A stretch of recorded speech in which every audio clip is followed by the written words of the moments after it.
Hey there, Jon Chorba here from ReallyEasyGuitarLessons.com, and in this video lesson, I'm going to show you how to play a really easy strummy version of Like a Rock by Bob Seger. So easy strummy version. This is definitely not a note-for-note transcription of anything that's happening on a recording. This is simple open position chords with an easy strumming pattern that you can play around the campfire, in the bedroom, living room, wherever, right? So again, easy strumming version, just open chords and a simple strumming pattern. Let's jump in and get started. All right, we're gonna take a look at the chords used, but before we do, we gotta put a capo on the first fret. So capo on the first fret for this one. Everything I say is gonna be in relationship to the capo. All right, so the chords we have are a G, okay? So third fret E, again, that's relationship to the capo. It's really the fourth fret, but third from the capo. Third fret of the E, second fret A, open D, open G. Third fret B and E, that's gonna be our G chord. And then we got a C, third fret A, second fret D, open G, first fret B, open E. And then we have an F, which we could do a couple different ways. We could do it as an open position chord, third fret E, second fret G, and then use your first finger to bar the B and the E string of the first fret. It's one way to do it. You can also make it a little simple if you get rid of that barring of the B and the E string. Just play the B string and then play third fret D, third fret, or second fret G. But if you do this, you want to make sure that you're only playing those three strings, right? If you play the open high E string, you're now playing a different chord, okay? So make sure that if you're going to only play those three strings, make sure that the high E string is either muted or that you don't strum it, okay? I'm going to play the F as a bar chord. So I'm going to use my first finger to hold down all six strings of the first fret, put my second finger on the third fret of the G string, sorry, the second fret of the G string, and then my ring and pinky on the third fret of the A and the D string. All right, so that's how I'm going to do the F. And then the other chords we got in here, we got an E minor, open E, second fret A, second fret D, open G, open B, open E. And then we've got an A minor, open A, second fret D, second fret G, first fret B, open E, and then we've got a D. Open D, second fret G, third fret B, second fret E. So all the chords, G, C, I'm gonna do F as a bar chord, but you could definitely do it as an open position chord if you need to. If you're, you know, I know bar chords are hard. So if you want to just do it as a simple open chord, totally cool. Then we got E minor, A minor, and D. All right, organizing those into chord progressions. So first, the intro, you're just going to be hanging on a G for 4 measures. I'll go over the strumming in a little bit. Let me just break down the progressions first. And most of the song is what I would refer to as the main progression, okay? So the main progression is going to be 2 measures of G. So a measure is 4 beats. So 8 total beats of G. And then 8 total beats, 2 measures of C.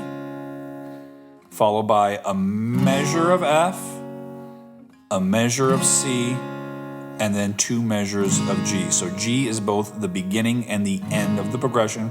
So when the progression loops around, you're staying on the G chord, okay? And for a strumming pattern, we're going to do a 16th note strumming pattern. So this, this could be a little tricky if you're on the, really newer side of stuff, okay? But the pattern's going to sound like this.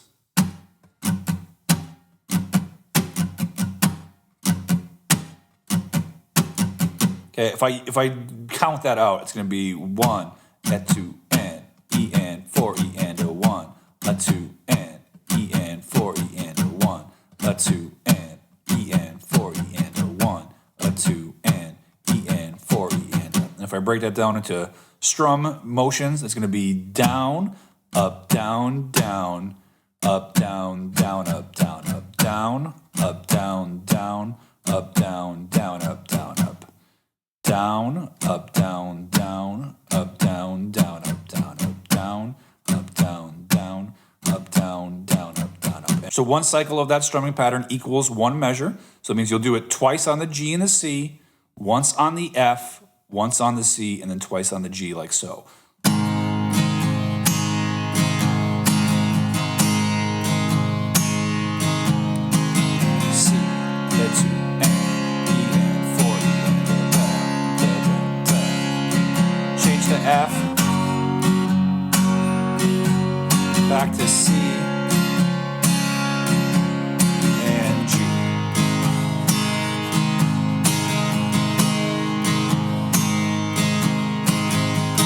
All right, I'm going to demonstrate that now along with the recording. I'm going to use a metronome and the isolated vocal. Hopefully I don't get blocked for doing this. I really want to use the vocal here, so hopefully YouTube doesn't block me. Let's check it out.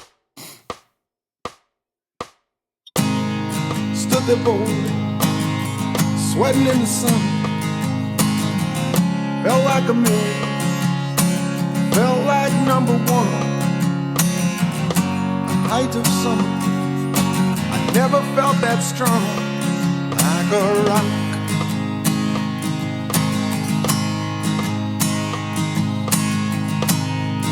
I was 18, didn't have a care, working for peace, not a dime to spare. I was leaning, solid everywhere, like a rock.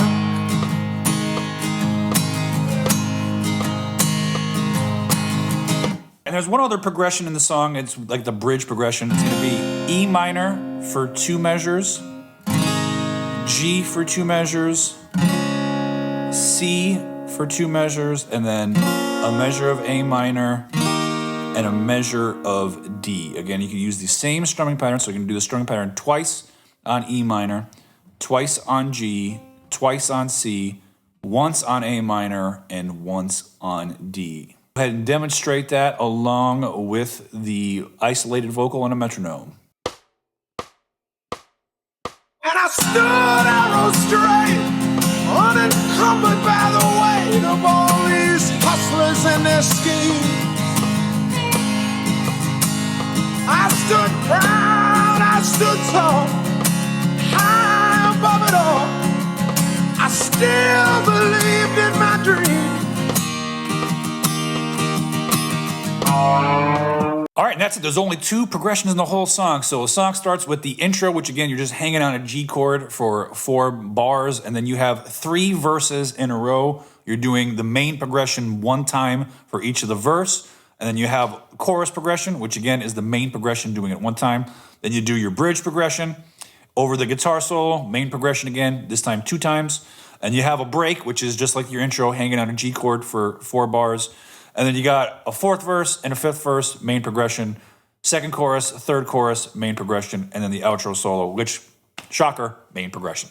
Like with all really easy strummy versions of songs, you want to follow the same process. Make sure you know the chords first. Choose which F you're going to do. Again, I did an F bar chord in this, but feel free to simplify that to either the standard O position or the stupid simple one where you're not barring the first fret of the B and the E string.